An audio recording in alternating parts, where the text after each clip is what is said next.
جنون لطیفہ مشتاق احمد یوسفی۔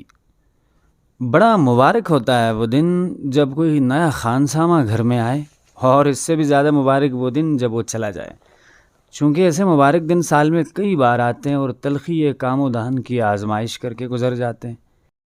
اس لیے اطمینان کا سانس لینا بقول شاعر صرف دو ہی موقعوں پر نصیب ہوتا ہے، ایک تیرے آنے سے پہلے، ایک تیرے جانے کے بعد۔ عام طور پر یہ سمجھا جاتا ہے کہ بد ذائقہ کھانا پکانے کا ہنر صرف تعلیم یافتہ بیگمات کو آتا ہے، لیکن ہم اعداد و شمار سے ثابت کر سکتے ہیں کہ پیشہ ور خانسامہ اس فن میں کسی سے پیچھے نہیں۔ اصل بات یہ ہے کہ ہمارے ہاں ہر شخص یہ سمجھتا ہے کہ اسے ہنسنا اور کھانا آتا ہے، اسی وجہ سے پچھلے 100 برس سے یہ فن کوئی ترقی نہیں کر سکے۔ ایک دن ہم نے اپنے دوست مرزا عبدالودود بیگ سے شکایتاً کہا کہ اب وہ خانسامہ جو 70 قسم کے پلاؤ پکا سکتے تھے، من حیث الجماعت رفتہ رفتہ ناپید ہوتے جا رہے ہیں۔ جواب میں انہوں نے بالکل الٹی بات کہی، کہنے لگے خانسامہ وانسامہ غائب نہیں ہو رہے، بلکہ غائب ہو رہا ہے وہ 70 قسم کے پلاؤ کھانے والا طبقہ جو خانسامہ رکھتا تھا اور اڑد کی دال بھی ڈنر جیکٹ پہن کر کھاتا تھا۔ اب اس وزادار طبقے کے افراد باورچی نوکر رکھنے کے بجائے نکاح ثانی کر لیتے ہیں، اس لیے کہ گیا گزرا باورچی بھی روٹی کپڑا اور تنخواہ مانگتا ہے، جبکہ منکوحہ فقط روٹی کپڑے پر ہی راضی ہو جاتی ہے، بلکہ اکثر و بیشتر کھانے اور پکانے کے برتن بھی ساتھ لاتی ہے۔ اسی دن شام کو ہم نے گھبرا کر پوچھا، دال میں پرانے جوتوں کی سی بو کیوں آ رہی ہے؟ جواب میں انہوں نے دھواں دار تقریر کی، جس کا لب لباب یہ تھا کہ مارواڑی سیٹھوں کے پھلنے پھولنے اور پھیلنے کا راز ہینگ میں مضمر ہے۔ اور دوسرے دن جب ہم نے دریافت کیا کہ بندہ خدا یہ چپاتی ہیں دسترخوان، تو ہنس کر بولے کہ وطن معلوف میں روٹی کے حدود اربع یہی ہوتے ہیں۔ آخر کئی فاقوں کے بعد ایک دن ہم نے بنظر حوصلہ افزائی کہا، آج تم نے چاولوں کا اچار بہت اچھا بنایا۔ دیکھتے ہوئے توے سے بیڑی سلگاتے ہوئے بولے، بندہ پروری ہے، کاٹھیاواڑی پلاؤ میں قورمے کے مسالے پڑتے ہیں۔ خوب، مگر یہ قورمے کا مزہ تو نہیں، وہاں قورمے میں اچار کا مسالہ ڈالتے ہیں۔ پھر ایک دن شام کے کھانے پر مرزا نے ناک سے سیکڑ کر کہا، میاں کیا کھیر میں کھٹملوں کا بگاڑ دیا ہے۔ سفید دیوار پر کوئلے سے سودے کا حساب لکھتے ہوئے حقارت سے بولے، آپ کو معلوم نہیں شاہان اودھ لگی ہوئی پھیرنی کھاتے تھے؟ مگر تم نے دیکھا کیا انجام ہوا اودھ کی سلطنت کا؟ مختصر ہی کہ 1.5 مہینے تک وہ صبح و شام ہماری ناپختہ ذوق و ذائقہ کو سنوارتا اور مشروبات و معقولات سے وسیع المشربی کا درس دیتا رہا۔ آخر میں مرزا کو شبہ ہو چلا کہ وہ غیر ملکی ایجنٹ ہے جو سالن کے ذریعے صوبائی غلط فہمیاں پھیلا رہا ہے۔ مرزا اکثر کہتے ہیں کہ خود کام کرنا بہت آسان ہے، مگر دوسروں سے کام لینا بہت دشوار، بالکل اسی طرح جیسے خود مرنے کے لیے کسی خاص قابلیت کی ضرورت نہیں پڑتی، لیکن دوسروں کو مرنے پر آمادہ کرنا بڑا مشکل کام ہے۔ معمولی سپاہی اور جرنیل میں یہی فرق ہے۔ اب اسے ہماری سخت گیری کہیں یا نااہلی یا کچھ اور کہ کوئی خانسامہ 1 ہفتے سے زیادہ نہیں ٹکتا۔ ایسا بھی ہوا کہ ہنڈیا اگر شبراتی نے چڑھائی تو بگاڑ رمضانی نے دیا اور دال بلاقی خان نے بانٹی۔ ممکن ہے مذکور صدر حضرات اپنی صفائی میں یہ کہیں گے کہ ہم وفادار نہیں، تو بھی تو دلدار نہیں، لہٰذا ہم تفصیلات سے اعتراض کریں گے، حالانکہ دل ضرور چاہتا ہے ذرا تفصیل کے ساتھ من جملہ دیگر شکایات کے اس سراسمیگی کو بیان کریں جو اس وقت محسوس ہوتی ہے۔ ہم داد کے خواہاں ہیں نہ انصاف کے طالب، کچھ تو اس اندیشے سے کہ کہیں ایسا نہ ہو کہ جن سے خستگی کی داد پانے کی توقع ہے وہ ہم سے بھی زیادہ خستہ تیغ سے تم نکلے، اور کچھ اس ڈر سے کہ ہم الزام ان کو دیتے تھے فقط قصور اپنا نکل آیا۔ سر دست ان خانساماؤں کا تعارف کرانا ہے جن کے دام درہ میں خدمت کرنے کا شرف ہمیں حاصل ہو چکا ہے۔ اگر ہمارے لہجے میں کہیں تلخی جھلک آئے تو اسے تلخی کام و دہن پر محمول کرتے ہوئے خانساماؤں کو معاف فرمائیے۔ خانسامہ سے عہد وفا استوار کرنے اور اسے ہمیشہ کے لیے اپنا غلام بنانے کا ڈھنگ کوئی مرزا عبدالودود بیگ سے سیکھے۔ یوں تو ان کی صورت ہی ایسی ہے کہ ہر کس و ناکس کا بے اختیار نصیحت کرنے کو جی چاہتا ہے، لیکن ایک دن ہم نے دیکھا کہ ان کا دیرینہ باورچی بھی ان سے ابے تبے کر کے باتیں کر رہا ہے۔ ہماری حیرت کی انتہا نہ رہی، کیونکہ شرفاء میں یہ انداز مخصوص محض مخلص دوستوں کے ساتھ روا ہے۔ جوہلا سے ہمیشہ سنجیدہ گفتگو کی جاتی ہے۔ ہم نے مرزا کی توجہ اس امر کی طرف توجہ دلائی۔ انہوں نے جواب دیا کہ میں نے جان بوجھ کر اس کو اتنا منہ زور اور بدتمیز کر دیا ہے کہ اب میرے گھر کے سوا اس کی کہیں اور گزر نہیں ہو سکتی۔ خیر کچھ دن ہوئے، ایک مڈل فیل خانسامہ ملازمت کی تلاش میں نکلا اور آتے ہی ہمارا نام پیشہ پوچھا، پھر سابق خانساماؤں کے پتے دریافت کیے، نیز یہ کہ آخری خانسامہ نے ملازمت کیوں چھوڑی۔ باتوں باتوں میں انہوں نے یہ اندیہ بھی لینے کی کوشش کی کہ ہم ہفتے میں کتنی دفعہ باہر مدعو ہوتے ہیں۔ باورچی خانے میں چینی کے برتنوں کے ٹوٹنے کی آواز سے ہمارے اعصاب اور اخلاق پر کیا اثر مرتب ہوتا ہے۔ ایک شرط انہوں نے یہ بھی لگایا کہ اگر آپ گرمیوں کی چھٹیوں میں پہاڑ پر جائیں گے تو جانے سے پہلے عوضی مالک پیش کرنا پڑے گا۔ کافی ردوکت کے بعد ہمیں یوں محسوس ہونے لگا کہ جیسے وہ ہم میں وہی خوبیاں تلاش کر رہے ہیں جو ہم ان میں ڈھونڈ رہے تھے۔ یہ آنکھ مچولی ختم ہوئی اور کام کے اوقات کا سوال آیا تو ہم نے کہا اصولاً ہمیں محنتی آدمی چاہیے۔ خود بیگم صاحبہ صبح 5 بجے سے رات کے 10 بجے تک گھر کے کام کاج میں جٹی رہتی ہے۔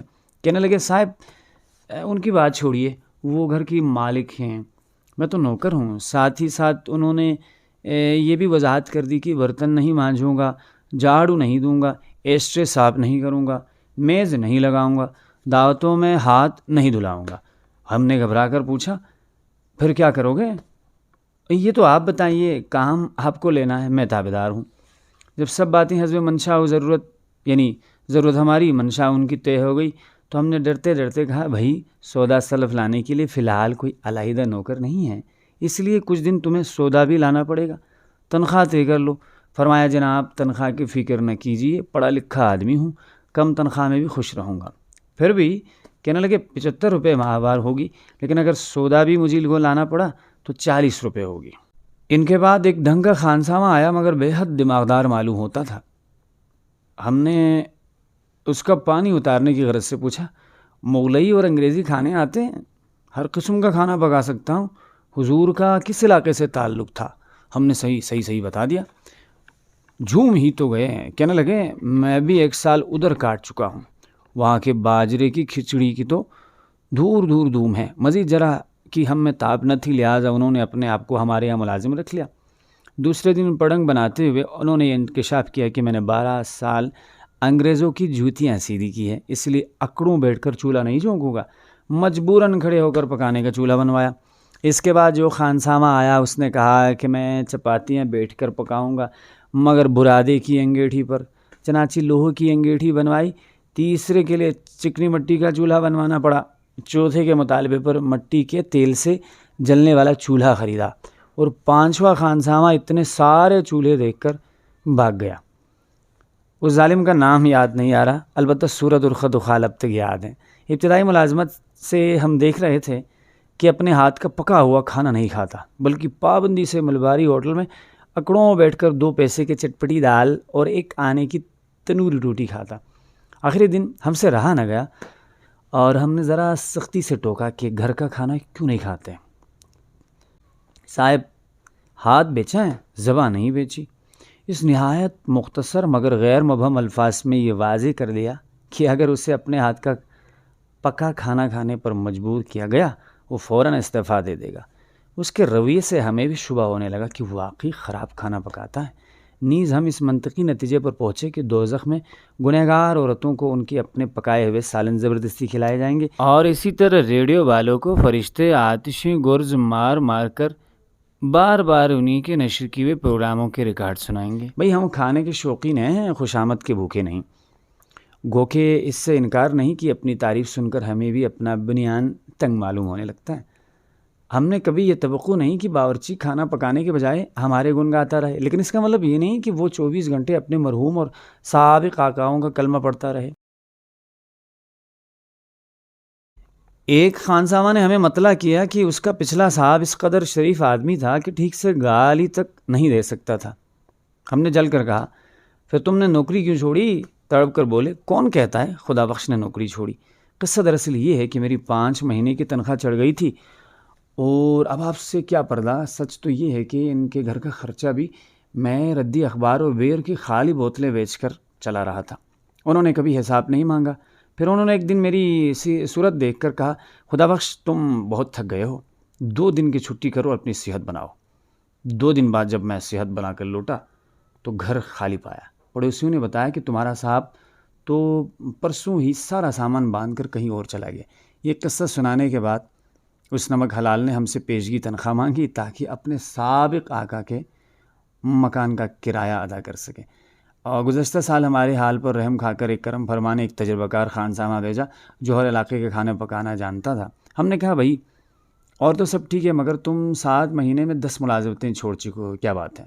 کہنے لگے، صاحب آج کل وفادار مالک کہاں ملتا ہے۔ اس ستم ایجاد کی بدولت برصغیر کے ہر خطے بلکہ ہر تحصیل کے کھانے کی خوبیاں اس ہیچ مداں پمبا دہاں کے دسترخوان پر سمٹ کر آ گئی۔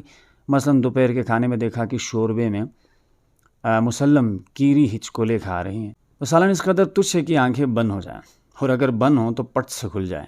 پوچھا تو انہوں نے آگاہی بخشی کہ دکن میں روزہ کھٹا سالن کھاتے ہیں، اور ہم یہ سوچتے ہی رہ گئے، اللہ جانے بقیہ لوگ کیا کھاتے ہوں گے۔